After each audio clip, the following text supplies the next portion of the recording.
እኛ በመንጠራት ለምሳሌ ኦርቶዶክስ በመትባል ወንጌላውያን ወይም ደግሞ ፕሮቴስታንት በመትባል ወይ ካቶሊክ በመትባል ወይም በሌላም ስም ብቻ በሚጠራ ስም ባላት ቤተክርስቲያን መካከል ኃጢአት ሊገኝ ይችላል። ስለዚህ እቺ ሎካል ቸርች በሰዎች መካከል ስለምትገኝ ድካም ባለባቸው ሰዎች መካከል ስለምትገኝ ኃጢአት ሊገኝባቸው በሚችል ሰዎች መካከል ስለምትገኝ ሁሉ ጊዜ ራሷን ምን ማድረግ አለባት? በተሐድሶ ጽንሰ ሐሳብ፣ በተሐድሶ መልክና ግብር እንደ እግዚአብሔር ቃል በሆነ መንገድ ራሷን እየፈተሸች እየመረመረች እንድትሄድ ስሪቷ ራሱ ምንድነው ያስገድዳታል። ሰው እንደዚህ ባለ ስሪት ውስጥ ስላለች እቺ ቤተክርስቲያን ራሷን መፈተሽ አለባት። ሁለተኛ እቺ ቤተክርስቲያን የሐሰት ትምህርት ሊገኝባት ይችላል ወይም ሐሰተኞች መምህራን በመካከሉ ሊገኙ ይችላሉ። ምን ማለት ነው ይሄ? ማለት ሐሰተኛ መምህራን ብቻ ሳይሆን ሐሰተኞች ነቢያት፣ ሐሰተኞች ሐዋርያት፣ ሐሰተኞች መሪዎች ነን ብለው የሚያስቡ ሰዎች በመካከሏ ሊገኙባት ይችላሉ። ስለዚህ እቺ ቤተክርስቲያን ሁል ጊዜ በውስጧ የሚበቅለውን ወይም በውስጧ የሚገኘውን አንደኛ በውስጧ የሚገኘውን ሁለተኛ ከውጭ የሚገባባትን የሐሰት ትምህርት እንደ እግዚአብሔር ቃል በሆነ መንገድ ልትፈትሽ፣ እንደ እግዚአብሔር ቃል በሆነ መንገድ ልትመረምር፣ እንደ እግዚአብሔር ቃል በሆነ መንገድ ያንን ትምህርት ልትገዳደር፣ ሪጀክት ልታደርግ፣ በእግዚአብሔር ቃል በእውነተኛ በሆነ እግዚአብሔር ቃል አጥር ልትሰራ፣ ልትከላከል ይገባታል ማለት ነው።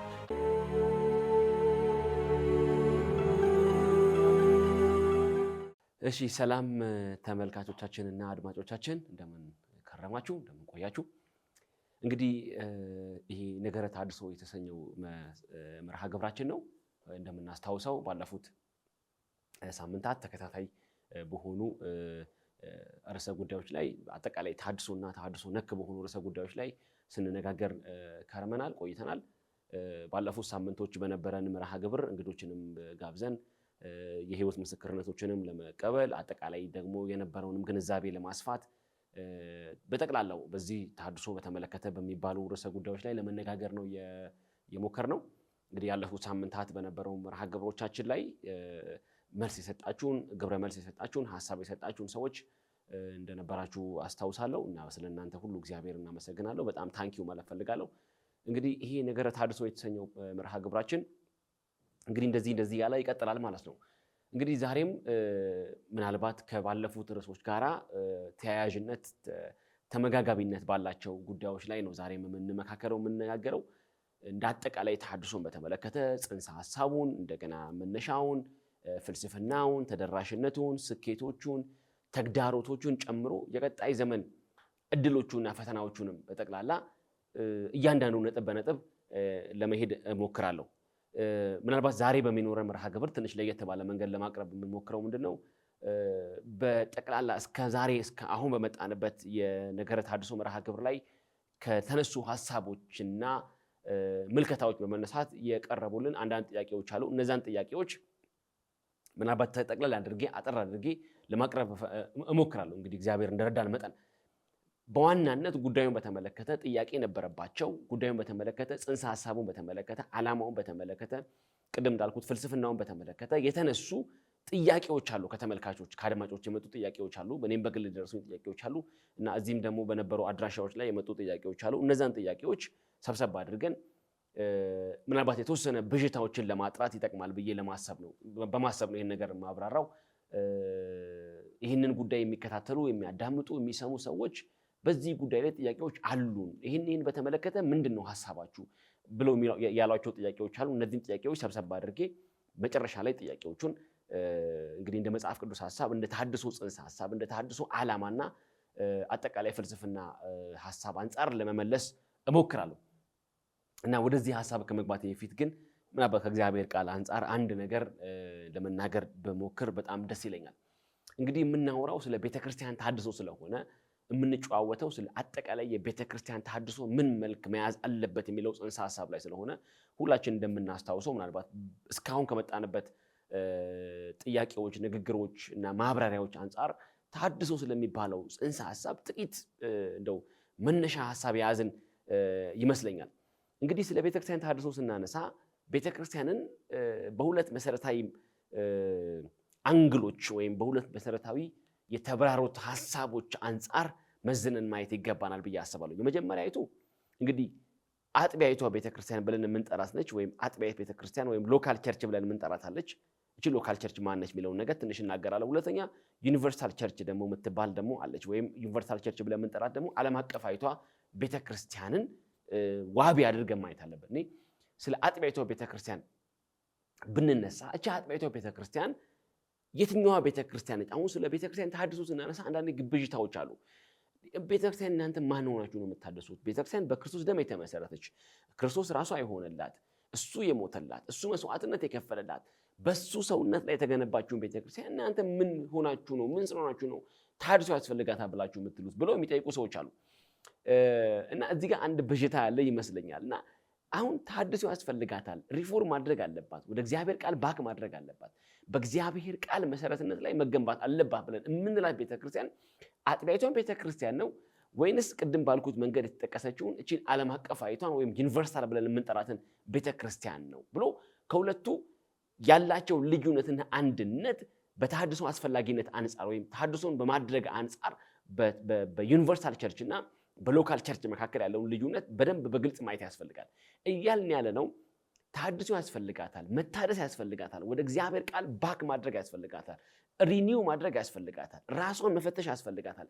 ከእግዚአብሔር ቃል አንጻር የጎደለችበት፣ ከእግዚአብሔር ቃል አንጻር ያነሰችበት፣ ከእግዚአብሔር ቃል አንጻር ጎላ የተገኘችበት ነገር አለ ብለን እያነሳን ያለ ነው እቺ ዓለም አቀፋዊቷን ወይም ዩኒቨርሳል ብለን የምንጠራትን ቤተክርስቲያን ሳይሆን እዚሁ በመካከላችን የምትገኘው በሰፈራችን የምትገኘው በአካባቢያችን የምትገኘው ምናልባትም የምንገባባት የምንካፈልባት መንፈሳዊ ሚስጥሮችን የምንካፈልባት የምንጸልይባት የምንጾምባት በግለሰቦች ወይም በአባቶች የምትመራ ወይ ፓስተር የምትመራ ልትሆን ትችላለች፣ ወይ በጳጳስ የምትመራ ሊሆን ይችላል፣ ወይም በሽማግሌዎች የምትመራ ሊሆን ይችላል። ብቻ እንደዚህ ባለ ሰዋዊ አስተዳደርና አመራር የምትመራይቱን እቺን ሎካል የሆነችውን ቤተክርስቲያን ነው እያልን ያለው። እቺ ሎካል ቤተክርስቲያን በመካከሏ ኃጢአት ሊገኝበት ይችላል።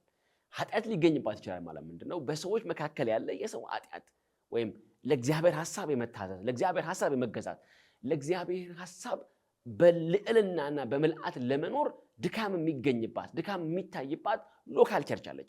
እቺ ሎካል ቸርች እንዳልኩት ቅድም ኃጢአት ሊገኝባት የሚችል ነች። የኃጢአት ዝንባሌ ሊገኝባት የሚችል ነች። የኃጢአት ተግባር ሊገኝባት የሚችል ነች።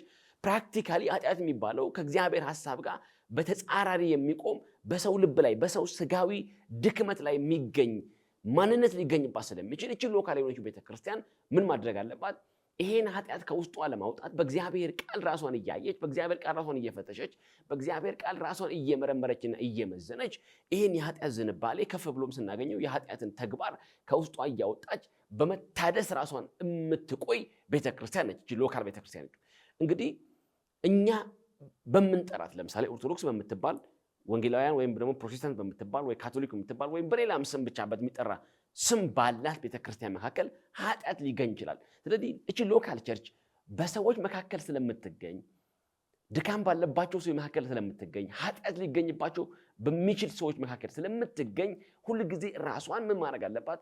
በተሐድሶ ጽንሰ ሐሳብ በተሐድሶ መልክና ግብር እንደ እግዚአብሔር ቃል በሆነ መንገድ ራሷን እየፈተሸች እየመረመረች እንድትሄድ ስሪቷ ራሱ ምንድነው ያስገድዳታል። ሰው እንደዚህ ባለ ስሪት ውስጥ ስላለች እቺ ቤተክርስቲያን ራሷን መፈተሽ አለባት። ሁለተኛ እቺ ቤተክርስቲያን የሐሰት ትምህርት ሊገኝባት ይችላል፣ ወይም ሐሰተኞች መምህራን በመካከሉ ሊገኙ ይችላሉ። ምን ማለት ነው ይሄ? ማለት ሐሰተኛ መምህራን ብቻ ሳይሆን ሐሰተኞች ነቢያት፣ ሐሰተኞች ሐዋርያት፣ ሐሰተኞች መሪዎች ነን ብለው የሚያስቡ ሰዎች በመካከሏ ሊገኙባት ይችላሉ። ስለዚህ እቺ ቤተክርስቲያን ሁሉ ጊዜ በውስጧ የሚበቅለውን ወይም በውስጧ የሚገኘውን አንደኛ በውስጧ የሚገኘውን ሁለተኛ ከውጭ የሚገባባትን የሐሰት ትምህርት እንደ እግዚአብሔር ቃል በሆነ መንገድ ልትፈትሽ፣ እንደ እግዚአብሔር ቃል በሆነ መንገድ ልትመረምር፣ እንደ እግዚአብሔር ቃል በሆነ መንገድ ያንን ትምህርት ልትገዳደር ሪጀክት ልታደርግ በእግዚአብሔር ቃል በእውነተኛ በሆነ እግዚአብሔር ቃል አጥር ልትሰራ ልትከላከል ይገባታል ማለት ነው። ሐሰተኛ ነቢያት ቢገኙባት፣ ሐሰተኛ ሐዋርያት ቢገኙባት፣ ሐሰተኛ አስተዳዳሪዎች ቢገኙባት፣ ሐሰተኛ መሪዎች ቢገኙባት ይሄ በውስጧ የተገኘባትን ትምህርት ትንቢት ወይም የሐዋርያነት አገልግሎት ወይም ሌሎች ፈውስም ሊሆን ይችላል ሲገኝባትና የሚገኝባት ከሆነ ራሷን በእግዚአብሔር ቃል እየመረመረች ያን የገባባትን የሐሰት ትምህርት የምታወጣ የሐሰት ትንቢት የምትከላከል የሐሰተኞች ሐዋርያትን አገልግሎት ደግሞ እንደ እግዚአብሔር ቃል በሆነ መንገድ የምትቋቋምና ህዝቦቿን በእግዚአብሔር ቃል እውነት የምትመራ ቤተክርስቲያን መሆን ይገባታል ነው። እቺ አጥቢያዊቷ ቤተክርስቲያን እንደዚህ ያለ ሕጸጽ እንደዚህ ያለ ስርዋጽ ሊገኝባት ይችላል። ሎካል ያልናት ወይም አጥቢያዊት ያልናት ቤተክርስቲያን አሁን እቺ አጥቢያዊቷ ቤተክርስቲያን መካከል ላይ የሐሰት ትምህርት አይገኝብንም፣ የሐሰት ትንቢት አይገኝብንም፣ ወይም የሐሰተኛ ሐዋርያት አይገኙብንም፣ ወይም ሐሰተኛ መሪዎችና አስተዳዳሪዎች አይገኙብንም ልንል አንችልም። እቺ ሎካል የሆነችው ቤተክርስቲያን እንደዚህ ያለ ድክመትና ስርዋጽ እንደዚህ ያለ መታደስ የሚፈልግ ተግባር ሊገኝባት ስለሚችል ራሷን በእግዚአብሔር ቃል እያነጸች እየመረመረች እየፈተሸች ትቀጥላለች ማለት ነው። ሌላው እቺ አጥቢያዊቷ ቤተክርስቲያን ለምን ነው ታድሶ የሚያስፈልጋት ብለን ብንል የሰው የሞራል ድክመትና ውድቀት ስለሚገኝባት፣ በሰዎች መካከል የሚገኝ የሥነ ምግባር ችግር ስለሚገኝባት፣ የአኗኗር ስርዓት ችግር ስለሚገኝባት፣ የካራክተር ችግር ስለሚገኝባት፣ የጸባይ የባህሪ ችግር ስለሚገኝባት እንደ እግዚአብሔር ቃል በሆነ መንገድ ምዕመኖቿን እያስተማረች በውስጧ የተገኙባትን እንደ እግዚአብሔር ቃል ያልሆኑ የምግባር፣ የኢቲክስ፣ የግብረገብ፣ የጸባይ፣ የባህሪ ብለን የምንጠራቸውን ችግሮች እያነጸች እያረመች እንድትሄድ ስሪቷ ያስገድዳታል ማለት ነው። ስለዚህ ተሐድሶ ያስፈልጋታል ብለን የምንላት እቺ ሎካል የሆነችውን ቤተክርስቲያን ነው፣ ወይም አጥቢያዊት የሆነችውን ቤተክርስቲያን ነው። ነገር ግን በትርጉም ልዩነት ይሆናል አላውቅም፣ ወይም ሰዎች ጉዳዩን በተመለከተ የጠራ ግንዛቤ ስላልያዙ ይሆናል አላውቅም። አጥቢያዊቷን ቤተክርስቲያንና ዓለም አቀፋዊቷን ቤተክርስቲያን አምታቶ የማየት አሰናስሎ የማየት አንዱን በአንዱ ላይ ደባልቆ የማየት በጣም ስውት የሆነ ግንዛቤ እንዳለ በህዝባችን ዘንድ እንዳለ ከምንሰማቸው ግብረ መልሶችም ተገንዝቤያለሁ በግሌ እኔ ራሴ ማለት ነው። ምን ማለት ነው? እቺ ንጽሕት የሆነችውን እቺ ቅድስት የሆነችውን እቺ በክርስቶስ ደም ላይ የተመሰረተችውን ቤተክርስቲያን እናንተ እንዴት ነው ትታደስ ብላችሁ የምትሉት ብለው ይላሉ። እኛ ታደስ እያልን ያለነው ቤተክርስቲያን ቅድም የጠቀስኳት አጥቢያዊቷ ቤተክርስቲያን ከተገኘባት ስህተት፣ ከተገኘባት የሞራል ውድቀት፣ ከተገኘባት የኃጢአት ልምምድ፣ ከተገኘባት የሐሰት ትምህርት ምክንያት የተነሳ መታደስ ያስፈልጋታል እንላለን እንጂ እቺ ዩኒቨርሳል የሆነችው ቤተክርስቲያን ተሐድሶ ሊያስፈልጋት የሚችል አይደለችም። ልትታደስ የምትችልን በመሰረቱ አይደለችም። አንደኛ እቺ ቤተክርስቲያን መጽሐፍ ቅዱስ እንዴት ባለ መልክና ገጽታ ነው የሚገልጣት?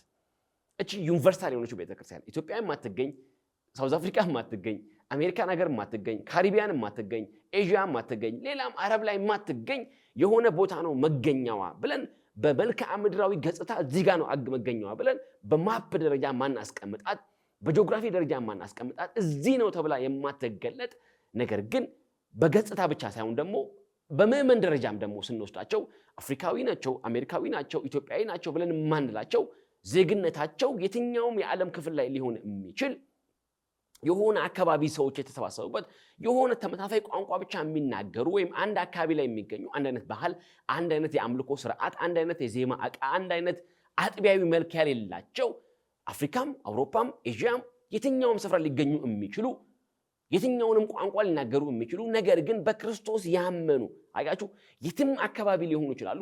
በራሳቸው ቋንቋ ሊያመልኩ፣ በራሳቸው ንግግር የሚናገሩ፣ የራሳቸው የሆነ የዜማ ዕቃ የአምልኮ ስርዓት ያላቸው፣ የአምልኮ አፈጻጸም ያላቸው፣ አንድ ሀገር ያለው ሰው አንድ ሀገር ካለው ሰው ጋር በቋንቋም በአካልም በግንባርም ተገናኝቶ የሚያውቅ ያልሆነ እሱ ብቻ ሳይሆን ኢቭን በክርስቶስ አምነው የሞቱ እንኳን ጭምር ኢየሱስን አምነው በክርስቶስ ጸጋ አድነው የሞቱ ጭምር ኢቭን የተካፈሉባት የተካተቱባት በሰክሬት በሆነ ወይም ደግሞ በጣም ሚስቴሪየስ በሆነው the body of Christ ላይ የምትገኝ ሚስጥራዊ በሆነው በክርስቶስ አካል ላይ የምትገኝ ስህተት ሊገባባት የማይችል የሐሰት ትምህርት ሊያገኛት የማይችል የሞራል ድክመትም ውድቀትም ሊያገኛት የማይችል የሐሰት ነቢያት ሊገኙባት የማይችሉ ሐሰተኞች መሪዎች ሊገኙባት የማይችሉ ፍጽምት የሆነችው ቤተክርስቲያን ዩኒቨርሳል ብለን የምንጠራት ዓለም አቀፋዊ ብለን የምንጠራት አሁን በስጋ አካልም ያሉ የሚካተቱባት በክርስቶስ ያመኑ ማለት ነው።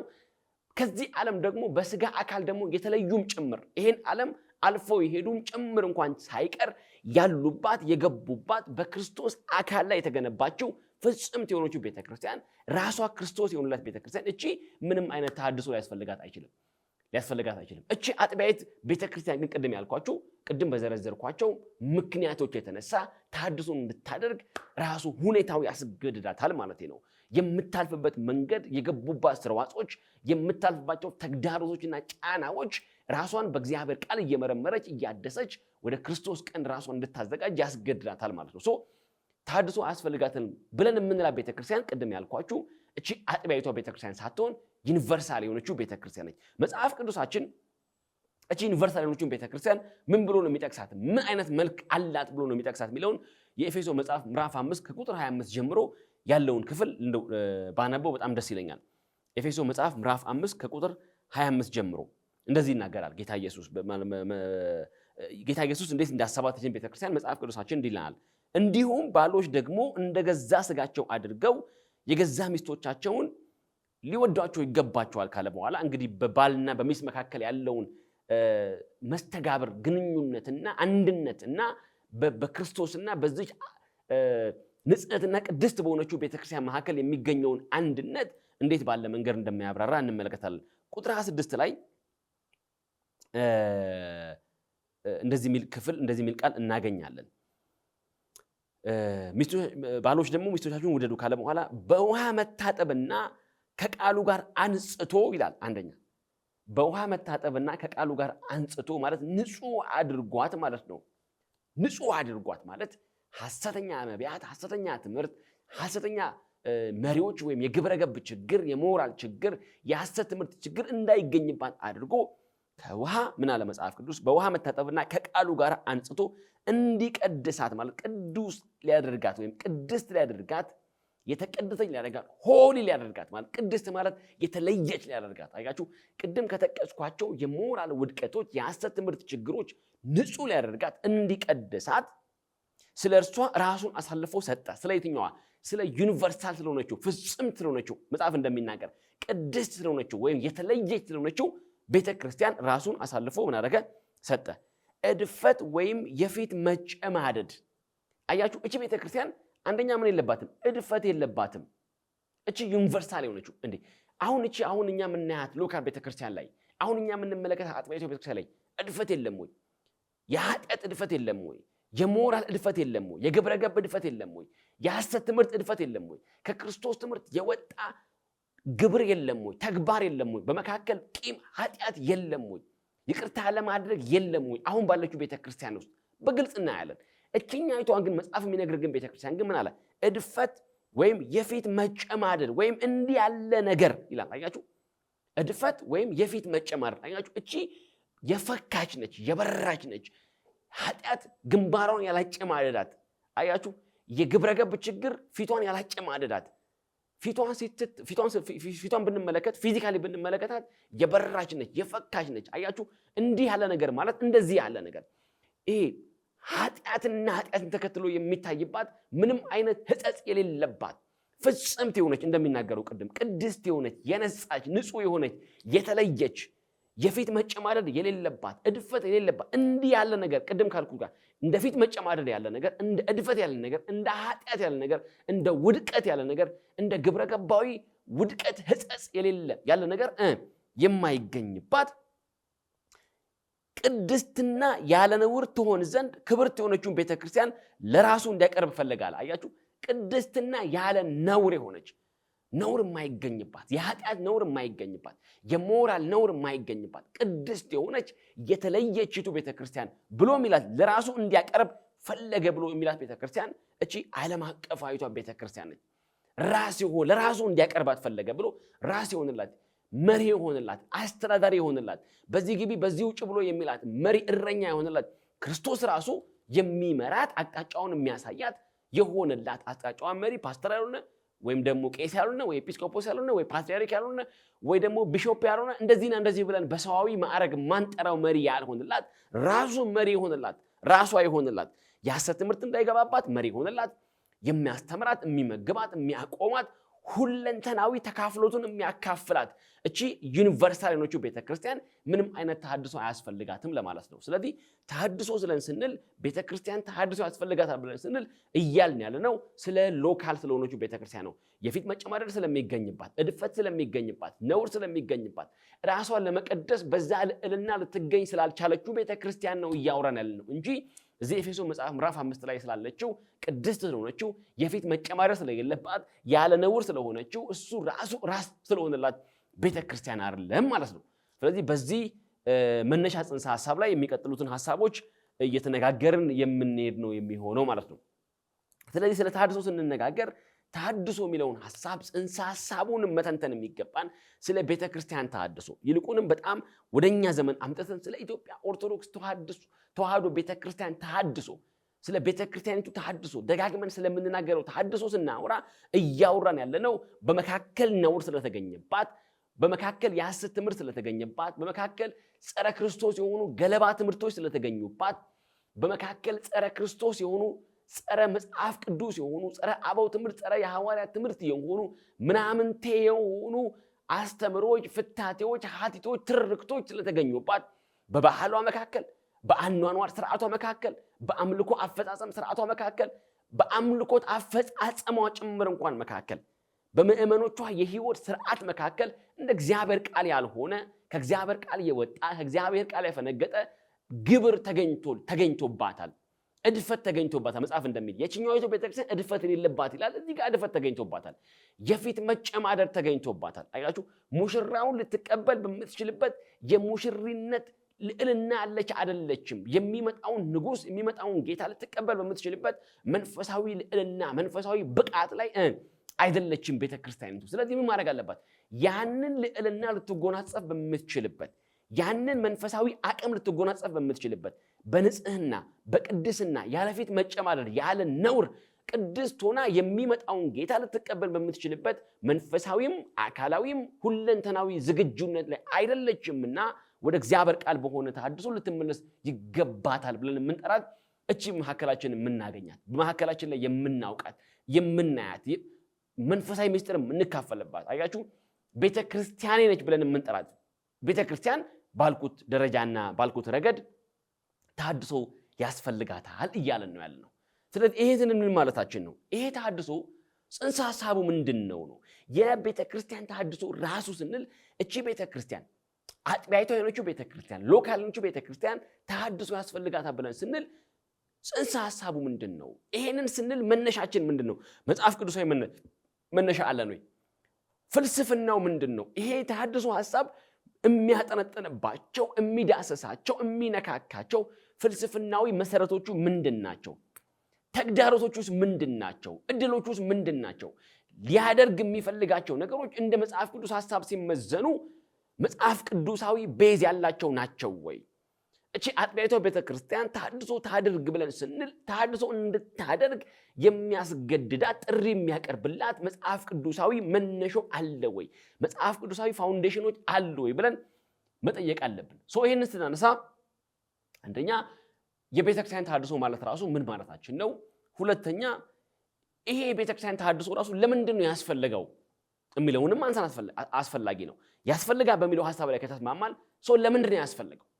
የቤተክርስቲያን ተሐድሶ ቤተክርስቲያን ራሷን ማደስ ለምን አስፈልጋል? ይሄ በቤተክርስቲያን ታሪክ ውስጥ የተገለጡ እውነታዎች አሉ ወይ? ቤተክርስቲያን ራሷን ያደሰችበት፣ ራሷን እንደ እግዚአብሔር ቃል የመረመረችበት፣ ራሷን እንደ እግዚአብሔር ቃል የፈተሸችበት ታሪካዊ አንድምታዎች አሉ ነው? ታሪካዊ አዕማዶች አሉ ነው? ታሪካዊ ሪፈረንሶች አሉ ነው ብለን መጠየቅ አለብን። እሱ ብቻ ሳይሆን በመጨረሻ በዚህ ሐሳብ ውስጥ ሊያሳካ የሚፈልገው ነገር ምንድን ነው? ይሄ ተሐድሶ የሚባለው ነገር በራሱ የቤተክርስቲያን ተሐድሶ የሚባለው ነገር በራሱ ሊያሳካ የሚፈልገው ኢን ዘ ኒር ፊቸር ፎከስ አድርጎ የሚሰራበት አቺቭ ሊያደርግ የሚፈልገው ነገር ራሱ ምንድነው? ምንድነው ውጤቱ? ምንድነው ፋይናል ዴስቲኔሽኑ? ምንድነው የመጨረሻ ግቡ ራሱ ምንድነው የሚለውን በሚገባ መንገድ አይ ቲንክ ማየቱ በጣም ተገቢ ነው ብዬ አስባለሁ። አሁን ቅድም ካልኩት ሐሳብ በመነሻነት የአጥቢያይቷን ቤተክርስቲያንና የዩኒቨርሳል ያለችውን ደግሞ ወይም ዓለም አቀፋዊቷን ቤተክርስቲያን ልዩነት ያየን ይመስለኛል። ስለዚህ ከዚህ ቀጥሎ በሚኖረን ሐሳብና ውይይታችን ውስጥ ንግግሮቻችን ውስጥ በግልጥ አንደኛ ግልጥ በሆነ መንገድ ምናልባት ብዥታን በሚያጠራ መንገድ፣ ሁለተኛ በተብራራ መንገድ የቤተክርስቲያን ተሐድሶ የሚለውን ኮንሰፕትና ሐሳብ ይልቁንም ወደኛ አምጥተን የኢትዮጵያ ኦርቶዶክስ ተዋሕዶ ቤተክርስቲያን ተሐድሶ እንግዲህ በሌላው መንገድ ላይ ለምሳሌ የሌሎች ቤተክርስቲያናትን የወንጌላውያንን ሊሆን ይችላል፣ ሌሎችም ደግሞ ተሐድሶ ማያስፈልጋቸው ቤተክርስቲያኖች ስለሌሉ የእነሱን ሐሳብ ምናልባት በሌላ ጊዜ ሊወራ ይችላል፣ ወይም ይህን ጉዳይ የሚመለከተው ክፍል በራሱ መንገድ ሊያብራራው ይችላል። ነገር ግን ፎከሳችን እዚህ ጋር የኢትዮጵያ ኦርቶዶክስ ተዋሕዶ ቤተክርስቲያን ነችና የኢትዮጵያ ኦርቶዶክስ ተዋሕዶ ቤተክርስቲያን ተሐድሶ ስትሉ ወይም ስንል በአጭሩ ምን ማለታችሁ ነው የሚለው መሰረታዊ መነሻ ይመስለኛል። የሚቀጥለውንም ሐሳብ ለማብራራት እንደ መደላድል ሊጠቅመን ይችላል ብዬ ስለማስብ ይህንን ነጥብ ለማንሳት ልሞክር። ምን ማለታችሁ ነው? የኢትዮጵያ ኦርቶዶክስ ተዋሕዶ ቤተክርስቲያን ተሐድሶ ማድረግ አለባት፣ መታደስ አለባት፣ እንደ እግዚአብሔር ቃል ራሷን ሪኒው ማድረግ አለባት፣ ሪፎርም ማድረግ አለባት ብላችሁ ስትሉ ምን ማለታችሁ ነው ተብሎ ቢጠየቅ እንደው ይህንን በጣም አጠር ባለ መንገድ ለማስቀመጥ ልሞክር። የኢትዮጵያ ቤተክርስቲያን ተሐድሶ ማድረግ አለባት ወይም አጥቢያይቷ ቤተክርስቲያን እንግዲህ ዓለም አቀፋዊት ቤተክርስቲያን ነች ልትል አትችልም። በዓለም አቀፋዊቱ ቤተክርስቲያን ውስጥ በክርስቶስ በማመን በክርስቶስን በመቀበል በክርስቶስ ትምህርት፣ በክርስቶስ ሕይወት፣ በክርስቶስ ስርዓትና እንደ እግዚአብሔር ቃል በሆነ መንገድ ራሷን በዛ ልክ ብታበቃ በአጠቃላይቷ በዩኒቨርሳል ቸርች ውስጥ የራሷ ሚና የራሷ እድል ፈንታ ሊኖራት እንደሚችል እንደተጠበቀ ቢሆንም እንኳን ግን ዓለም አቀፍ ቤተክርስቲያን ዓለም አቀፋዊቱ ቤተክርስቲያን እኔ ብቻ ነኝ ልትል እንደማትችል የተገለጠ ነው። ቅድም ባልኩት መሰረት ማለት ነው። ያንን መስፈርት ሊያሟላ የሚችል አጥቢያ ቤተክርስቲያን በምድር ላይ ስለሌለ ዓለም አቀፋዊቷን ቤተክርስቲያን መልኳን አጠቃላይ ሁለንተናዊ ተክለ ስብዕናዋን ለብቻዬ ይዤ መቅረብ እችላለሁ በዛ ምልአት ውስጥ ነኝ ያለሁት የምትል ቤተክርስቲያን በምድር ላይ ስለሌለች የኛይቱን ቤተክርስቲያን የምንፈረጃት በሎካል ቸርች ኮንሰፕት ውስጥ ነው የምናያት ማለት ነው። ወይም ደግሞ በአጥቢያ ቤተክርስቲያን ቅጥር ውስጥ ነው ያችንም ልንመለከታት የምንችለው ማለት ነው። ስለዚህ እቺ አጥቢያ ቤተክርስቲያን ወይም የኢትዮጵያ ኦርቶዶክስ ተዋሕዶ ቤተክርስቲያን ተሐድሶ ማድረግ አለባት ብለን ስንል ወይም ደግሞ ብላችሁ ስትሉ ምን ማለታችሁ ነው? ምንድነው ይሄ ራሱ ሐሳቡ ራሱ ምንድነው? ምን እንድትሆን ነው የሚያስፈልገው? ወይም በምን አቅጣጫ ነው ይሄን ነገር የምታብራሩ ተብሎ ቢጠቀስ በጥቂት ቋንቋ በጥቂት ሐሳብ ለማስቀመጥ ልሞክር። አንደኛ ክርስቶስ ተኮር የሆነች ወይም ክርስቶስን ያላቀች እንግዲህ ክርስቶሎጂካል የሆነው ሐሳብ ይሄ መሰረታዊ አዕማድ የሆነ ሐሳብ ነው። በነገራችን ላይ ቤተክርስቲያን ነኝ ብላ ካለች ወይም ቤተክርስቲያን ነኝ ብላ ራሷን በዛ ልክ ከቆጠረች ክርስቶስ ኢየሱስን ማዕከል ያደረገ የትኛውንም ነገር ልትጠቀም ይገባታል። ወይንም በሌላ ቋንቋ ክርስቶስ ተኮርነቷ ላይ ለድርድር ልትቀርብ አይገባትም ማለት ነው። ወይንም በሌላ ቋንቋ ክርስቶስን ማላቅ ላይ ወይም ክርስቶስን ምን ማድረግ የበላይ ማድረግ ሱፔሪየር ማድረግ አያችሁ የክርስቶስን ሱፐርማሲ የክርስቶስን ልዕልና የክርስቶስን ልቀትና ታላቅነት ቀዳሚ ማድረግ አለባት። ስለዚህ የኢትዮጵያ ቤተክርስቲያን ተሐድሶ ማድረግ አለባት ብለን ስንናገር ምን እያልን ነው? ክርስቶስን ማዕከል ያደረገች በስብከቶቿ በትምህርቶቿ በስርዓቶቿ በሐቲቶቿ በትርክቶቿ በአጠቃላይ ቤተክርስቲያኒቱ በምትፈጽማቸው በሚታዩም በማይታዩም ስርዓቶቿ መካከል ኢየሱስ ክርስቶስን ማዕከል ያደረገች ያላቀች ይሄ አፍአዊ በሆነ መንገድ ሳይሆን ወይም ዘልማዳዊ በሆነ መንገድ ሳይሆን ወይም ይሄ የስብከቶቻችን ነገሩን አሁን ይሄ ኢየሱስ የሚለውን ስም ስንጠራ ለስብከቶቻችን ማጣፈጫ የምንጠቀምበት ነገር ሳይሆን በርግጥ ከልብ በሆነ በዋና ሐሳብነት በዋና የፍልስፍናዋ የአደራረጓ የአፈጻጸሟ የድርጊቷ የውጤቷ የአጠቃላይ ቤተክርስቲያኒቱ የቆመችበት አዕማዶቿ በጠቅላላ ክርስቶስን ማዕከል ያደረገ ክርስቶሎጂካሊ አድቫንስድ በሆነ ወይም ነገረ ክርስቶሳዊ ማዕከልነቱን በላቀ መንገድ ኢየሱስን ያላቀች ያቀደመች ያስቀደመች ይሄ ቀን አስቀምጣ ረድፍ መድባ የሆነ ቀን መድባ ከብዙ ከሚታወቁም ከማይታወቁ መላእክቶች እንበላቸው ቅዱሳን እንበላቸው ልዕለ ሰብ ብለን ከምንጠራቸው ሰዎች ጋር ረድፍ አስቀምጣ የሆነ ቀን ሰይማ የምትሰጠው ሳይሆን በማዕከልነቱ ዋናነቱ ሱፔሪየርነቱ ሱፐርማሲነቱ ለብቻው እሱ ልቆ የሚታይበት ደምቆ የሚታይባት ቤተክርስቲያን ሆነ አንደኛ። ሁለተኛ መጽሐፍ ቅዱሳዊ መሰረትነት ያለው ስነ መለኮትን አስቀምጣ ስለዚህ የምትገነባቸው ስነ መለኮታዊ እይታዎች ስነ መለኮታዊ ግንዛቤዎች ስነ መለኮታዊ ቀመራዎቿ ጭምር ሳይቀር አያችሁ የምትቀመራቸው ስነ መለኮቶች በየትኛውም ጉዳይ ላይ በነገረ እግዚአብሔር ላይ በነገረ ክርስቶስ ላይ በነገረ መንፈስ ቅዱስ ላይ በነገረ መላእክት ላይ በነገረ ትንሣኤ ሙታን ላይ በጠቅላላው በነገረ ሰብእ ላይ ጭምር እንኳን ሳይቀር ሰዎችን እንኳን በተመለከተ የምትበይናቸው ስነ መለኮታዊ ብያኔዎቿ በጠቅላላ መጽሐፍ ቅዱሳዊ መሰረት ያላቸው ሆነው ይሄም ደግሞ ቅድም ብያለሁ አንደኛ ነገረ ክርስቶሳዊ ወይም ክርስቶስን ያላቀች ክርስቶስን ያከበረች ሆና ሁለተኛ የምትቀምራቸው ስነ መለኮታዊ ቅመራዎቿ ደግሞ መጽሐፍ ቅዱሳዊ መሰረት ያላቸው እንግዲህ ስነ መለኮታዊ ቅመራ ማለት ስነ መለኮት ነገረ እግዚአብሔር ላይ ነገረ ክርስቶስ ላይ ነገረ መንፈስ ቅዱስ ላይ እንዳልኩት ቅድም ነገረ መላእክት ላይ ነገረ ትንሣኤ ሙታን ላይ ነገረ ኃጢአት ላይ ነገረ ድነት ላይ ነገረ ጽድቅ ላይ ሌሎችም ስነ መለኮታዊ ኮንሰፕቶች ላይ የምትቀምራቸው ቅመራዎች የምትበይናቸው ብያኔዎች እንደ እግዚአብሔር ቃል በሆነ ዋቢነት ላይ የቆመች እንዲሁም ደግሞ ይሄን የምትበይናቸው ብያኔዎቿ የምታስቀምጣቸው ቅመራዎቿ ሐቲቶቿ ጭምር ሳይቀር ነገረ ክርስቶስን የጠበቁ መጽሐፍ ቅዱሳዊ መሰረት ያላቸው ብቻ ሳይሆን መጽሐፍ ቅዱሳዊ የሆኑ ኢትዮጵያዊ እሴቶችን ባከበረ መንገድ ወይም በጠበቀ መንገድ አያችሁ መጽሐፍ ቅዱሳዊ መሰረት ያላቸው ማለት ምን ማለት ነው? እሴቶቻችን ኢትዮጵያዊ እሴት ናቸው ብለን የምንጠራቸው ወይም ኢትዮጵያዊ ከስተሞች ናቸው። ኢትዮጵያዊ ኖርሞች ናቸው።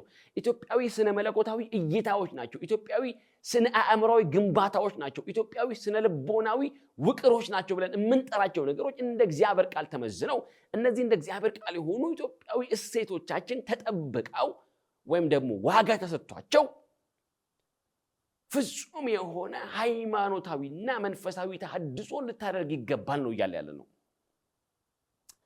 ሶስት ነገር ነው ያነሳሁት። አንድ ሐሳብ በደግሞ በጣም ደስ ይለኛል። ክርስቶስን ያላቀች ስነ መለኮታዊ እውነታዎቿ፣ ስነ መለኮታዊ ቀመራዎቿ መጽሐፍ ቅዱሳዊ የሆኑ እነዚህ ኢየሱስን ማክበሯ እንደተጠበቀ ሆኖ በጣም ጥሩ ነገር ነው።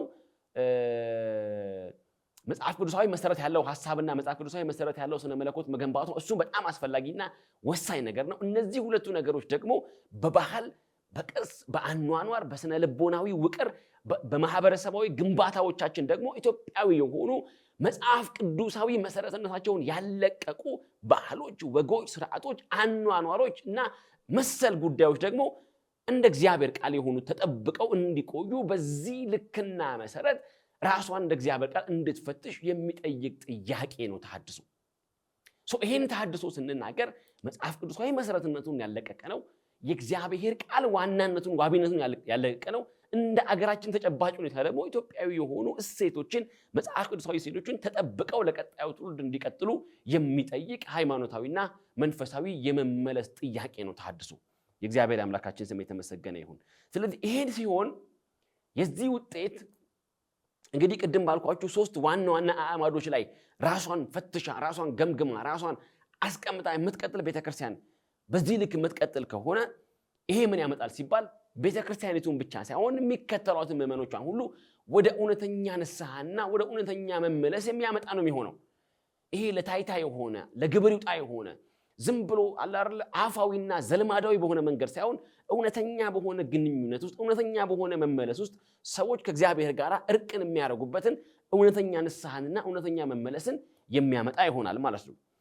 ሁለተኛ በዚህ መንገድ የምትቀጥል ሲሆን እቺ ቤተክርስቲያን የምትመራባቸው መንፈሳዊም አስተዳደራዊ መዋቅሮቿ ሁሉ ዘመናዊ የሆኑ ሞደርን የሆኑ ዘመኑን የዋጁ ሆነው ሊገለጡ ይችላሉ።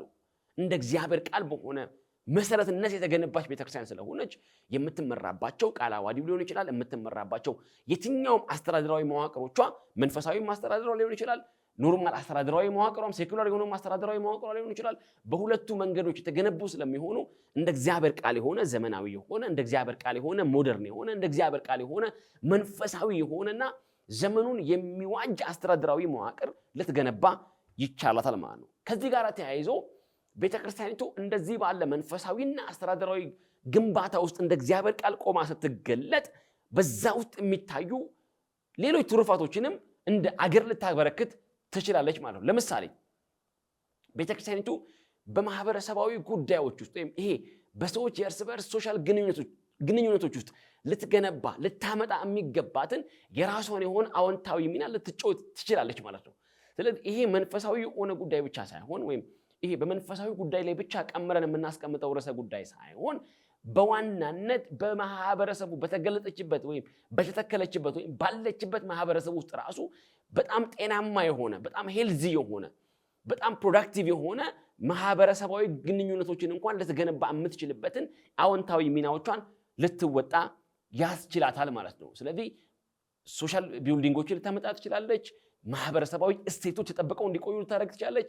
ክርስቲያናዊ እሴቶችም ጭምር ሳይቀር መጽሐፍ ቅዱሳዊ እሴቶችን ጭምር እንኳን ሳይቀር ጠብቃ ለሚቀጥለው ትውልድ ልታስተላልፍበት የምትችልበትን በጣም ትልቅ እድልና አጋጣሚ ልትጎናጸፍ ትችላለች ማለት ነው። ይሄ ብቻ ሳይሆን አያችሁ በእግዚአብሔር ቃል ላይ የተገነባች ክርስቶስን ያላቀች የእግዚአብሔርን ቃል ቀዳሚ ያደረገች እንደ እግዚአብሔር ቃል የሆኑ ኢትዮጵያዊ እሴቶችን የጠበቀች ቤተክርስቲያን የምታመጣው ትሩፋት እውነትም ትውልዱን ወደ ንስሐ ማምጣት፣ ትውልዱን ወደ እግዚአብሔር ቃል ማምጣት፣ ትውልዱን ወደ እውነተኛ መመለስ ማምጣት ብቻ ሳይሆን ቅድም እንዳልኩት የአስተዳደራዊ መዋቅሯ እንደ እግዚአብሔር ቃል የሆነ አመራሯ እንደ እግዚአብሔር ቃል የሆነ ህዝቧን የምትመራበት የምትቀርጽበት ትውልዱን ምዕመኖቿን በሙሉ ኦርደር የምታደርግበት መንገድ እንደ እግዚአብሔር ቃል መሆኑ ብቻም ሳይሆን በማህበረሰባዊ ግንኙነት ውስጥ ሶሻል ፋብሪክሶች ውስጥ የምትጫወታቸው አዎንታዊ የግንባታ ሚናዎቹም እንደተጠበቁ ሆነው እንደ አገር ደግሞ ብሔራዊ ኢምፓክቷንም ጠብቃ ልትቀጥል ትችላለች ማለት ነው። ስለዚህ ብሔራዊ ቀዳማዊ ተቋምነቷ በሁለንተናዊ ረገድ የምትጠበቅ አዎንታዊ ሚናዋን የምትወጣ ብሔራዊ ኢምፓክቷን የምትወጣ እንደ አጠቃላይ አገራዊ በሆኑ መልካም እሴቶች ውስጥ የራሷ የሆነ ላይን ሼሯን ልትጠቀም የምትችልበት የአንበሳውን ድርሻ እንኳን ልትጫወት የምትችልበትን ቀጠናዊ ብሔራዊ ኢምፓክቷን እንኳን ልትጠቀም የምትችልበትን እድል የሚያጎናጽፋት መንፈሳዊና ሃይማኖታዊ ጥያቄ ነው ተሐድሶ። ስለዚህ ስለ ተሐድሶ ሲወራ የሆነ ቤተክርስቲያኒቱን መንፈሳዊ በሆነ ጉዳይ ብቻ የሚያነቃቃት መንፈሳዊ በሆነ ጉዳይ ብቻ ሪቫይቭ እንድታደርግ የሚያደርጋት ብቻ ሳይሆን ቤተክርስቲያኒቱ ሁለንተናዊ በሆነ መንገድ አዎንታዊ ሚናዎቿን እንድትወጣ ውሳጣዊ አቅሟን እንድትጠቀም ሊያደርጋት የሚችል አዳኝ ሆኖ የተገለጠ ነገር ነው ተሐድሶ ማለት። ስለዚህ የቀደመ ታሪኳን የቀደመ አስተዋጽኦን የቀደመ ኢምፓክቷን ሆሊስቲክ የሆነ ኢምፓክቷን ጭምር ሳይቀር ልታወጣ የምትችልበት ልትጠቀም የምትችልበት ወሳኝ የሆነ የለውጥና የመመለስ ጥሪ ነው ተሐድሶ ማለት ነው። ስለዚህ በእኛ እንግዲህ በቤተክርስቲያኒቱ አውድና እንግዲህ ሐሳብ ተሐድሶ የሚለውን ጽንሰ ሐሳብ አይ ቲንክ በዚህ ልክና ደረጃ ማየቱ በጣም ተገቢ ነው ብዬ አስባለሁ። እንግዲህ ይህንን ዋናውን ኮር የሆነውን ሐሳብ አዕማድ የሆነውን ሐሳብ በቤተክርስቲያኒቱ ተሐድሶ ላይ ሊነሳ የሚገባውን ሜጀር የሆነ ዋና የሆነውን ነገር ነው እንግዲህ ለመናገር እየሞከርኩኝ ያለሁት።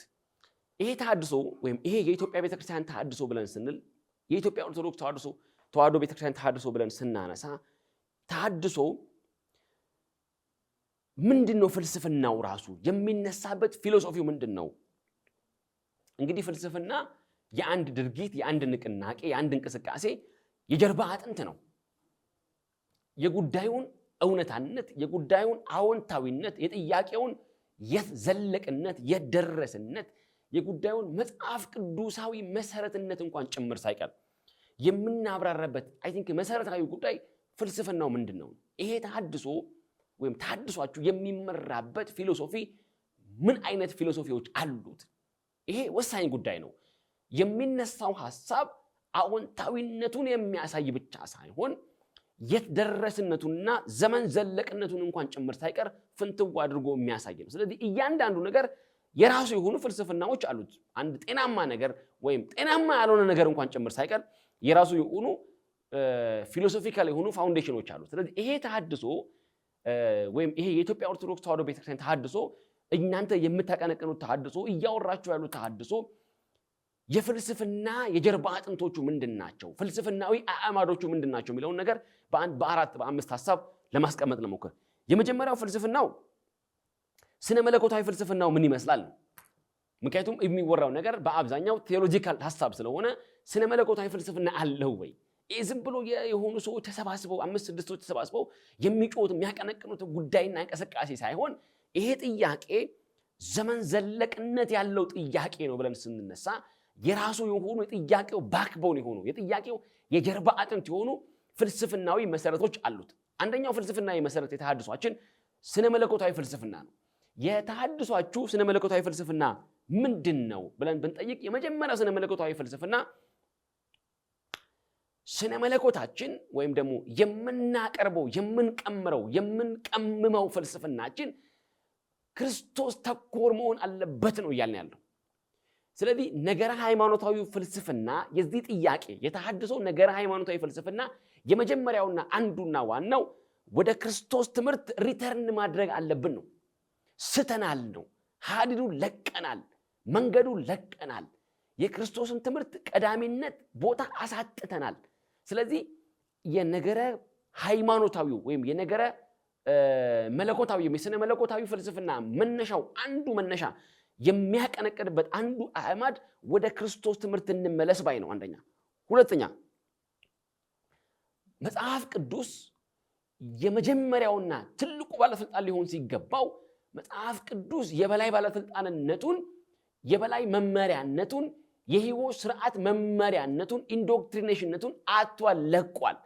ስለዚህ በመጽሐፍ ቅዱስ ፋንታ ሰዎች ራሳቸው ከምናባቸው እያወጡ የሚጽፏቸው ከአእምሯቸው እያፈለቁ የሚፈበርኳቸው ከውስጣቸው እያወጡ ከፍላጎታቸው ከምናቦቻቸው እያወጡ የሚጽፏቸው ጽሁፎች የመጽሐፍ ቅዱስን የበላይ ባለስልጣንነት ምን አድርገውታል? ቀምተውታል።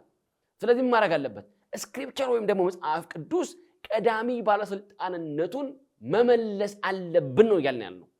ስለዚህ የመጀመሪያው ፍልስፍናው ቅድም እንዳልኳችሁ ስነ ሃይማኖታዊ ወይም ደግሞ ስነ መለኮታዊ ፍልስፍናው አንዱ የዚህ ጥያቄ ስነ መለኮታዊ ፍልስፍናው አንዱ ምንድነው አልኳችሁ? ወደ ክርስቶስ ትምህርት ሪባክ ማድረግ አለብን ነው። ወደ ኢየሱስ ትምህርት መመለስ አለብን ነው። ሁለተኛ ደግሞ መጽሐፍ ቅዱስ የበላይ ባለስልጣንነቱን አጥቷል። ሰዎች የህይወት መመሪያ አድርገው የዘላለም ህይወት ማግኛ ምንጭ አድርገው የእግዚአብሔርን ቃል ተቀብለው የእግዚአብሔር ሐሳብ ራሳቸውን አስገዝተው ሊኖሩበት የሚገባቸው መጽሐፍ ቅዱስ ሲሆን ሳለ ነገር ግን ሰዎች ከአእምሯቸው፣ ሰዎች ከምናባቸው፣ ሰዎች ከሐሳባቸው እያፈለቁ የሚጽፏቸው ምናምንቴ ድርሰቶች፣ ከንቱ ድርሰቶች፣ ዘለማዳዊና ሐሳባዊ ድርሰቶች ሰዎች ከመጽሐፍ ቅዱስ ዋና መመሪያነት ይልቅ የሰዎችን ሐሳብና ከሰዎች ሐሳብ የፈለቀው መመሪያ ይዘው እንዲሉ አድርጓቸዋል። ስለዚህ እነዚህ ጉዳዮች ስክሪፕቸር ወደ መጽሐፍ ቅዱስ ማድረግ አለበት፣ ባክ ማድረግ አለበት ነው።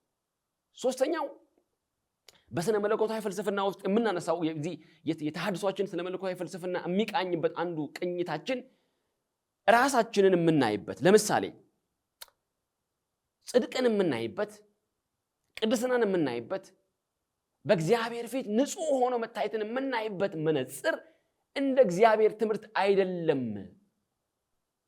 አያችሁ፣ ጽድቅን የምንፈልግበት፣ ጽድቅን የምንሻበት፣ ወደ ጽድቅ የምንመጣበት፣ ከእግዚአብሔር ሐሳብ ጋር ታርቀን ልንሄድ የምንፈልግበት መንገዳችን እንደ እግዚአብሔር ቃል በሆነ መንገድ አለ። ስለዚህ ፒዩሪፊኬሽንን ብንመለከት፣ መንጻትን ብንመለከት የሚያነጻውን የእግዚአብሔር ቃል፣ የሚያነጻውን መንፈስ ቅዱስ፣ የሚያነጻውን በንጽህና ሊያቆየን የሚችለውን እግዚአብሔር አምላክ የገለጠውን እውነታ ሳይሆን ሰዎች ያዘጋጇቸውን፣ ሰዎች ያስቀመጧቸውን፣ ሰዎች ፈብርከው እንዲና እንዲነው ያሏቸውን ነገሮች እየተከተልን ከእግዚአብሔር ቃል ወጥተናል። ስለዚህ ፒዩሪፊኬሽንን በተመለከተ፣ ሳንክቲፊኬሽንን በተመለከተ፣ በእግዚአብሔር ፊት ንጹህ ሆኖ መገኘትን እንኳን በተመለከተ የምንሄድበት መስመርና ሀዲድ ስሁት ነው፣ ተሳስተናል፣ መነጽራችንን ማስተካከል አለብን የሚል ነው ሶስተኛው ሐሳብ። አራተኛው ሐሳብ ባህላችን፣ ቅርሶቻችን፣ ዕድሜያችን፣ ትውፊቶቻችን፣ ዘመን ተሻጋሪ አስተዋጽኦቻችን፣ የቀደመ በጣም ከለርፉል የሆነ ሚናዎቻችን፣ ቤተክርስቲያኒቱ የመጣችባቸው በጣም ደማቅ የሆኑ ባህሎቻችን፣ ታሪኮቻችን፣ ዕድሜ ዘለቅ የሆኑ ያስቀመጥናቸው መልካም የሆኑ አሻራዎቻችን ከእግዚአብሔር ትምህርትና ከደቀ መዝሙራዊ ሐሳብ አንሰው የእግዚአብሔርን ሐሳብ በልጠው ተገኝተውብናል። ባህላችን ከእግዚአብሔር ትምህርት በልጦብናል ነው። የእግዚአብሔርን ትምህርት በባህላችን እየመዘነው ነው። የእግዚአብሔርን ትምህርት የእግዚአብሔርን ቃል ከባህላችንና ከትውፊቶቻችን አሳነሰን እያየነው ነው እያልን ያለ ነው። ስለዚህ ምን ማለት ነው? በሌላ ቋንቋ ባህላችን በእግዚአብሔር ቃል መመዘን ሲገባው፣ ዕድሜ የዘለቀ አስተዋጽኦችን በእግዚአብሔር ቃል መመዘን ሲገባው፣ ዘመን ተሻጋሪ በጣም በጣም በጣም ከለርፉል የሆኑ ኢምፓክቶቻችን በእግዚአብሔር ቃል መመዘን ሲገባቸው፣ በእነዚህ ጉዳዮች ግን የእግዚአብሔርን ቃል እየመዘነው ነው። ባህላችን የእግዚአብሔርን ቃል እየመዘነው ነው። ዕድሜ ዘለቅ አስተዋጽኦችን የእግዚአብሔርን ቃል እየመዘነው ነው። ያስቀመጥናቸው እንዲና እንዲያ ብለን እንደ ኩራት የምናስቀምጣቸው ብሔራዊ ኩራቶቻችን ያለ ክርስቶስ እንኳን ለመኖር አቅም እስከሚሰጡን ድረስ፣ ጉልበት እስከሚሰጡን ድረስ፣ ኃይል እስከሚያጎናጽፉን ድረስ መስለውብናል ነው። ስለዚህ የእግዚአብሔር ቃል ስፍራውን ያዝ ነው። የእግዚአብሔር ቃል ባህላችንን ይመዝን። የእግዚአብሔር ቃል ከስተሞቻችንን ይመዝን። የእግዚአብሔር ቃል ዘመን ተሻጋሪ አስተዋጽኦአችንን ይመዝን። ሰው እንደ እግዚአብሔር ቃል የሆነውን ተቀብለን የምንሄድበት መንገድ ካለ በዛ ላይ ተቀብለን የምንሄድበት መንገድ ካለ በዛ ላይ ተቀብለን እንሂድ ነው። ስለዚህ ስነ መለኮታዊ ፍልስፍናዎቻችን ወይም የዚህ የተሐድሷችን ስነ መለኮታዊ ፍልስፍና በአራት አመዶች የተገነባ ነው። አንደኛ ምንድነው? ነገረ ክርስቶሳዊ ትምህርቶቻችን ቦታውን የያዙ ነው። ሁለተኛ ምንድነው? መጽሐፍ ቅዱሳዊ መሰረት ያላቸው ትምህርቶች እንደ እግዚአብሔር ቃል ተመዝነው ልንቀበላቸው ሲገባ የሰውን ሐሳብና የሰውን ትምህርት ተቀብለናል። ስለዚህ መጽሐፍ ቅዱስ ወደዚህ ሐሳብ ወደ መጀመሪያ ወደ የበላይ ባለስልጣናቱ ይምጣ ነው።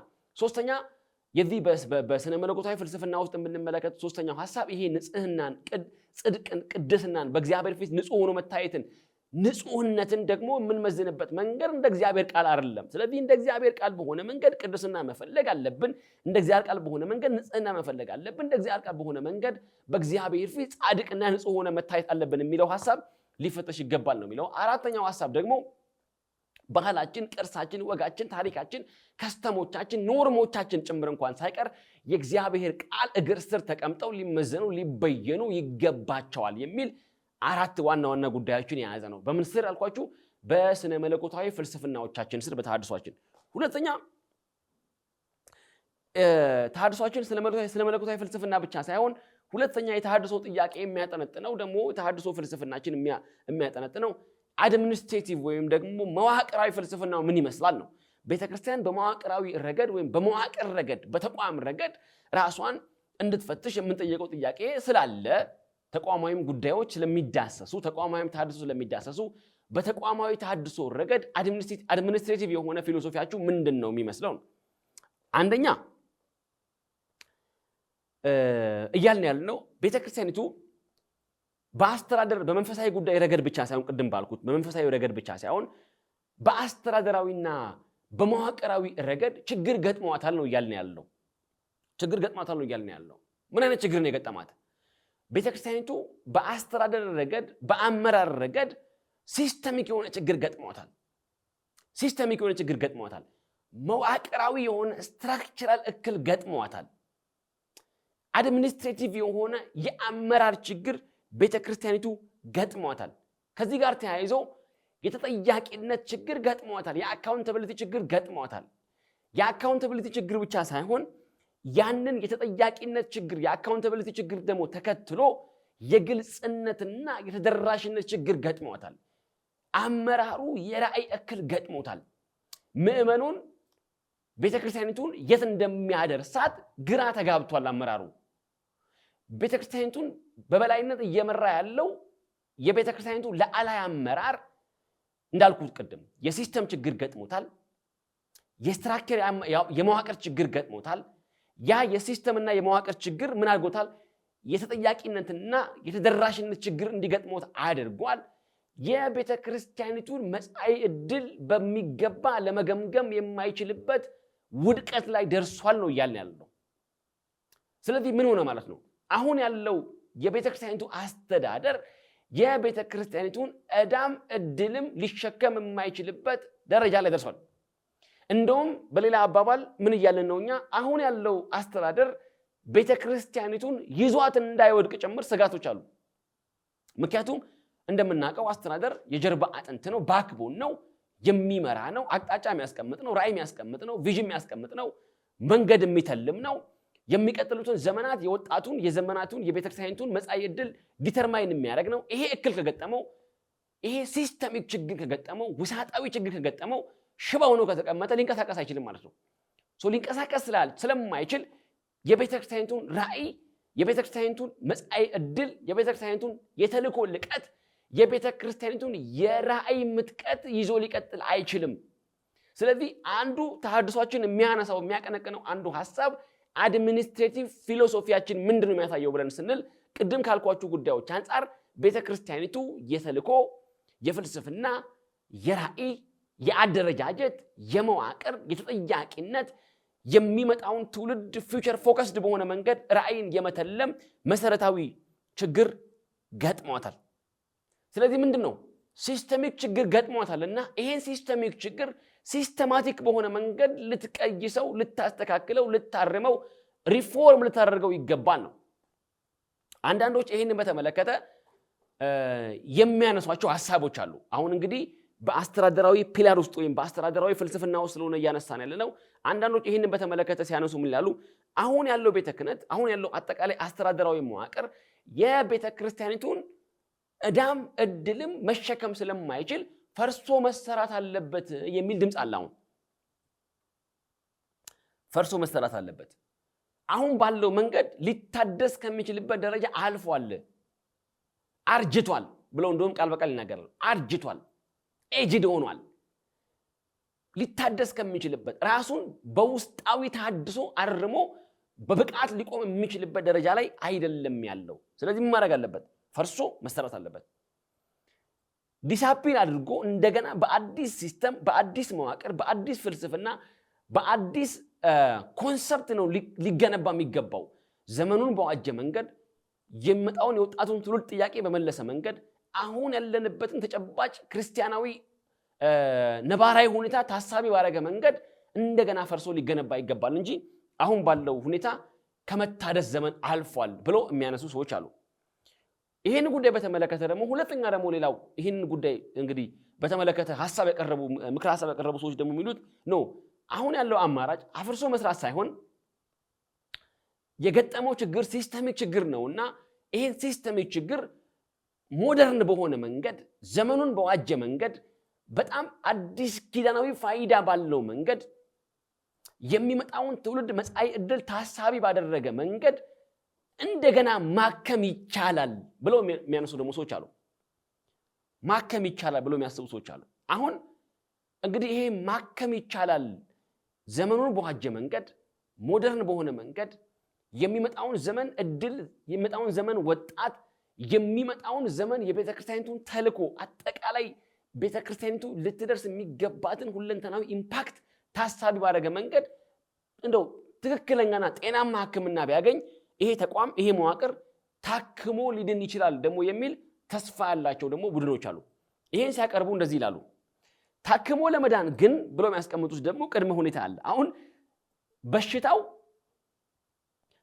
ሰቨር ሆኗል ነው ሰቨር ክሮኒክ ሆኗል። ይሄ በሽታ ተቋማዊው ህመሙ ተቋማዊው በሽታው ምን አድርጓል? ኦልሬዲ ወደ ካንሰርነት ደረጃ እንደሚቀየር ያለ ማለት ነው። ክሮኒክ ሆኗል።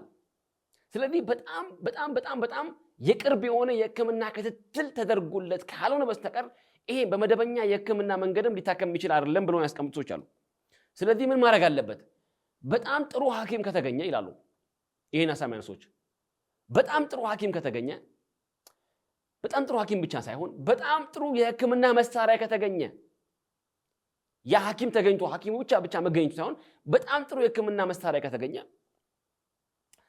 ያ በቂ የህክምና መሳሪያው ደግሞ ተገኝቶ ያም በቂ ሐኪም ተገኝቶ ደግሞ ብቻ ሳይሆን በቂ አስታማሚ እንኳን ከተገኘ ያ የሚያስታምመው ሰው ምክንያቱም ያ ታማሚ ሰው በራሱ ህክምና ሊወስድ የሚችልበት ደረጃ ላይ ስላልሆነ ራሱን ማኔጅ ሊያደርግ የሚችልበት ደረጃ ላይ ስላልሆነ ራሱን በራሱ ሰዓት ጠብቆ ህክምና ሊወስድ የሚችልበት ደረጃ ላይ ስላልሆነ በቂ አስታማሚ በጣም ኃላፊነት የሚሰማው አስታማሚ ከተገኘ ያ አስታማሚ ሰዓቱን ጠብቆ ወቅቱን ጠብቆ ጊዜውን ጠብቆ መድኃኒቱን እየሰጠው ምናልባት ትሪት ቢያደርገው ይሄ ህክምና ይሄ በሽታ ታክሞ ሊድን የሚችል ነው ብሎ የሚያስቀምጡት ደግሞ ተስፋ አለ። ይሄ ሁሉ ነገር እንኳን እንደተጠበቀ ሆኖ በቂ መሳሪያ ተገኝቶ በቂ ሐኪም ተገኝቶ በጣም ጥሩ አስታማሚ እንኳን ተገኝቶ የታመመው ሰው ያንን መድኃኒት ለመውሰድ ፈቃደኛ ካልሆነ ይሄ ሙሉ ሊሳካ የሚችል አይደለም። ወደ ቤተክርስቲያኒቱ አውድ ሳመጣው ይህንን ኮንሰፕት ቤተክርስቲያኒቱ ተሐድሶ መድኃኒቷ ሆኖ ሳለ ራስ መመርመር ሐኪማ ሆኖ ሳለ በተሐድሶ ዙሪያ የሚጠየቁ ጥያቄዎች እንደ አስታማሚ ክሮኒክ የሆነውን ችግር ሰቨር የሆነውን ችግር ስር ሰደድ የሆነውን ችግር ምናልባት በጣም ወደ አደገኛ ደረጃ የተቀየረ ያለውን ችግር አሜን ብላ ተቀብላ ቤተክርስቲያኒቱ ልክ እንደዛ ታማሚ ልክ እንደዛ በጣም ክሮኒክ ወደ ሆነ ደረጃ እንደደረሰበት ታማሚ የሚሰጣትን የለውጥ ዕድል የሚሰጣትን የመታደስ ዕጣ ፈንታ እየቀረበላት ያለውን ተሐድሶ የማድረግ አማራጭ አልባ ቾይስ አማራጭ አልባ ውሳኔ አሜን ብላ ካልተቀበለች በስተቀር ራሷን በራሷ የማጥፋት ራሷን በራሷ ዲሳፒር የማድረግ ራሷን በራሷ ነበረች ለመባል ወደምትሄድበት መንደርደር ውስጥ ሊያስኬዳት ይችላል ማለት ነው። እኔም እንደዛ ነው የማምነው። ህክምናው በሽታው አደገኛ ነው፣ በጣም ክሮኒክ ነው። ቀድሞ ዲያግኖስ የተደረገ ህክምና አይደለም፣ ቀድሞ የተመረመረ ህክምና አይደለም። ብዙ የቆየ ነው፣ ብዙ የዘለቀ ነው፣ ዘመን ተሻጋሪ ነው። ህክምና አሻፈረኝ ብላ መታከምን እምቢ ብላ መመርመርን ራስን ማየትን መፈተሽን እምቢ ብላ የህክምና እርዳታን እምቢ ብላ እስከ ዛሬ ቆይታለች ቤተክርስቲያኒቱ። ዛሬ የደረሰችበት ደረጃ በጣም ክሮኒክ ከመሆኑ የተነሳ ልድንም ላድንም ትችላለች የምንልበት ደረጃ ላይ ነው ደረሰችው። ተስፋ ግን አላት።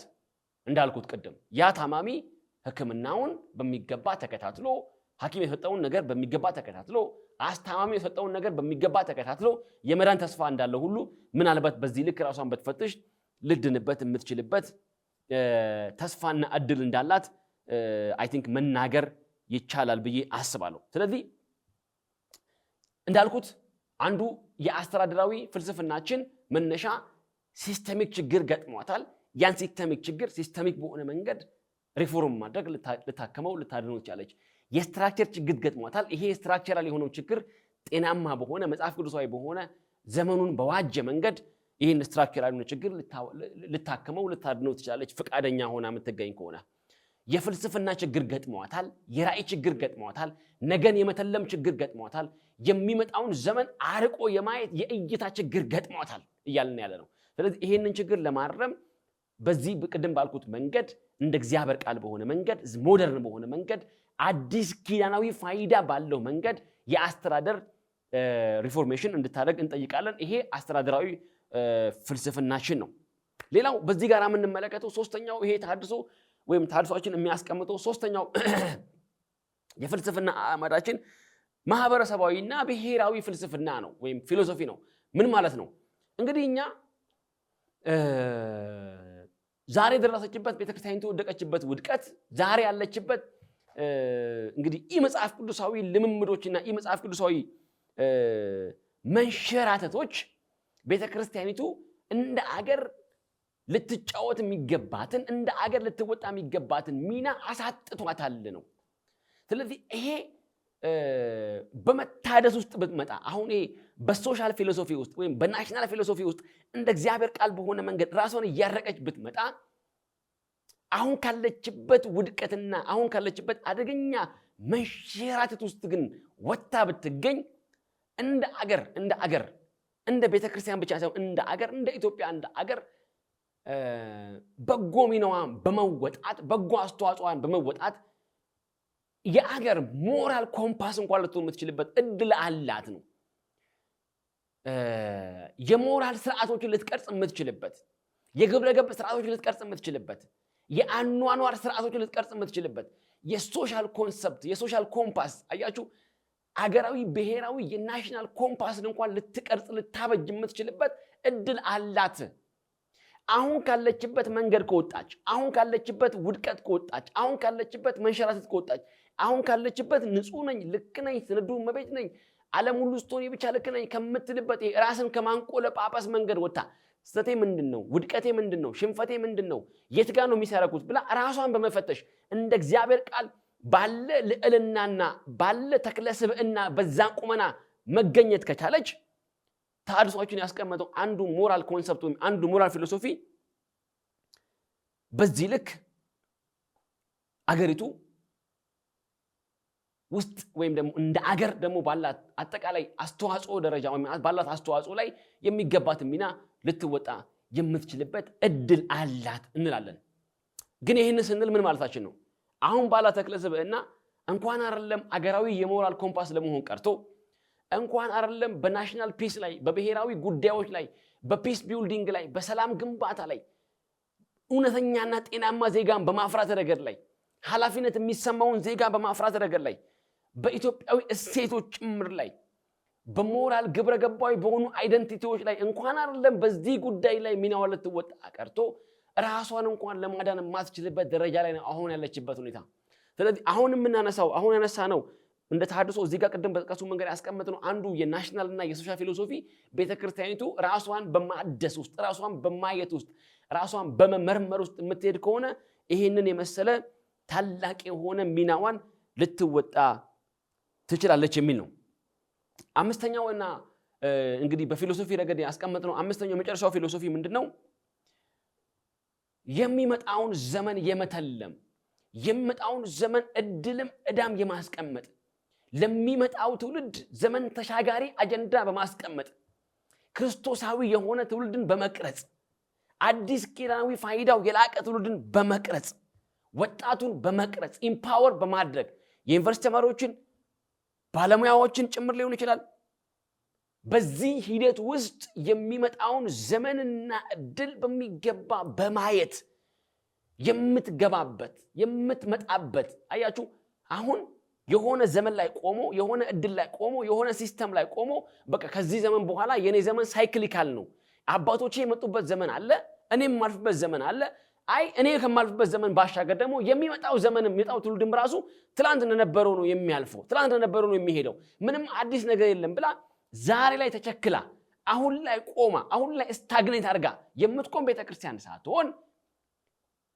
ኢንተርጀነሬሽናል የሆነች ትውልድ ተሻጋሪ የሆነች ትውልድ ዘለቅ የሆነች እንድትሆን አንዱ የምናስቀምጠው ፊውቸሪስቲክ ፊሎሶፊ አለ ፊውቸሪስቲክ ፊሎሶፊ ማለት የሚመጣውን ዘመን የምትመዝንበትና የምትበይንበት ፍልስፍና ማለት ነው ይሄ አሁን ላይ ቆማ ውድቀቷን አይታ ሚስቴኮቿን አይታ የት ጋር እንደወደቀች አይታ የውድቀቷን ምክንያቶች አይታ ነገን በዚህ አሁን በቃ ያላትን ሰብአዊ ሀብት ያላትን ኢኮኖሚያዊ ሀብት ያላትን ቁሳዊ ሀብት ያላትን ብሔራዊ ሀብት ያላትን የእድሜ ሀብት ያላትን ይሄ አጠቃላይ በጣም ከለርፉል አስተዋጽኦቿን በማየትና በመገምገም በቃ ምንም ነገር አያስፈልገኝም ተሐድሶ አያስፈልገኝም ለውጥ አያስፈልገኝም ብላ እዚሁ ዘመን ላይ እንዳትቸከል አንዱ የምናስቀምጠው ሐሳብ እንደ ተሐድሶ አንዱ እንግዲህ ቤተክርስቲያኒቱ እንድታይ የምንፈልግበት አንዱ ፊሎሶፊ ፊውቸሪስቲክ ፊሎሶፊ ነው ማለት ነው ስለዚህ በእነዚህ ቅድም ባስቀመጥኳቸው አራት ዋና ዋና የፍልስፍና አእማዶች ቤተክርስቲያኒቱ በመታደስ ውስጥ እንድታልፍ ሚናዋን እንድትወጣ አስተዋጽኦ እንድትወጣ ጥያቄ እናቀርባለን ማለት ነው በመጨረሻ ቅድም ያነሳሁትን ሐሳብ አንድ ጊዜ ልድገመውና ሐሳቤ ልጠቅልል የዛሬውን መርሃ ግብር በዚህ ሐሳብ እንደው ሐሳቤን ጠቅልል አድርጋችሁ ይዛችሁ ለሚቀጥለው መርሃ ግብር እንድትዘጋጁልኝ እቺን አራት ቅድም ያነሳኋቸውን በተሐድሶ አቅጣጫ ቤተክርስቲያኒቱ በፍልስፍናዊ ረገድ ልታይ የሚገባቸውን አራት ዋና ዋና የፍልስፍና አእማዶች ላሳያችሁ እንግዲህ ፍልስፍና የድርጊት ዋና ጀርባ አጥንት ስለሆነ የመርሃ ግብር የድርጊት የውጤት የአካሄድ የስትራክቸር ዋና ጉዳይ ስለሆነ ፍልስፍናዊ መሰረቶቻችን ይሄንን ይመስላሉ አንደኛ ስነ መለኮታዊ ፍልስፍናዎች አሉን ሁለተኛ አስተዳደራዊና መዋቅራዊ ፍልስፍናዎች አሉን ሶስተኛ ሶሻልና ናሽናል ፍልስፍናዎች አሉ ወይም ይሄ ማህበረሰባዊና አገራዊ ፍልስፍናውን በዛ ልክ ልታይ ይገባል ያልነው አስቀመጥነው ነገር አለ አራተኛና የመጨረሻው ሐሳብ ምንድነው የሚመጣውን ዘመን የምትተለምበትና የሚመጣውን ዘመን የምትቃኝበት ያንን ዘመን ያወቀችውን ዘመን የምትገዛበት